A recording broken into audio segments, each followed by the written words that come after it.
এই কান্দপুর থেকে ব্রিজ পর্যন্ত আমাদের রাস্তাটা খুব কাদা হয়। রাস্তাটা এখন বর্তমানে হিড়িম্বম হচ্ছে, আমাদের খুব সুবিধে। যাতায়াতের দিক দিয়ে আমরা খুব সুখী এখন বর্তমানে। পাকা হলে আরো সুবিধা বেশি ভালো হবে। আরেকটা রাস্তা আছে ওই ব্রিজ থেকে মকদম বাজার পর্যন্ত যাওয়ার জন্য, ওটা যদি আলাদা ব্রিজ হয়, রাস্তা হয়, তা আমাদের খুব সুখী হবে আমাদের।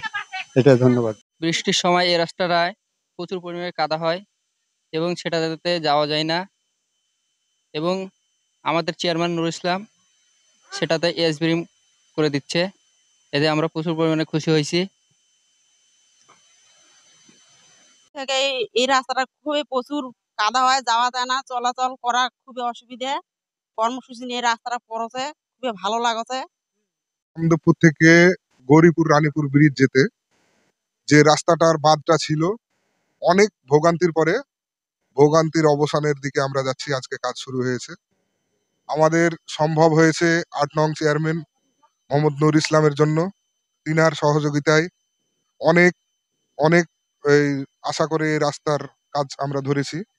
যাই হোক, আমরা আর একটু বাকি আছে, সেটুকু যদি করতে পারি, চেয়ারম্যান যদি আর একটু সহযোগিতা করে আমাদের, তাহলে হয়তোবা বাকি রাস্তাটুকু পুড়ে যাবে।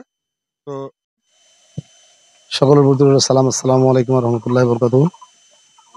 আমাদের বিরল থানাধীন ৮ নম্বর ধর্মপুর ইউনিয়ন পরিষদের এই ২৩-২৪ অর্থায়নে এলজিএসপি কর্তৃক ৩০২ মিটার এই ইটের সোলিং দিচ্ছি। এই জায়গাটা অত্যন্ত খারাপ ছিল, অত্যন্ত খারাপ। এই জায়গাটা দিয়ে মোটামুটি ভাবে ৫০,০০০ লোকের সমাগম।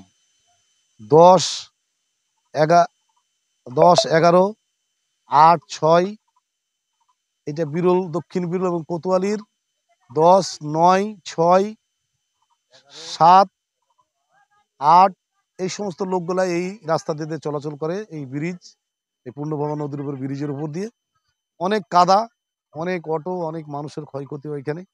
তাই আমরা বহুত কাঙ্ক্ষিত সাধনার সাথে এই কাজটি করতেছি। আপনারা সকলে সহযোগিতা করবেন, দোয়া করবেন, আল্লাহ যাতে আমাদেরকে এই কানেক্টিং রাস্তাটি এই ব্রিজ পর্যন্ত পৌঁছাতে পারি, এই আশা ব্যক্ত করি। আমি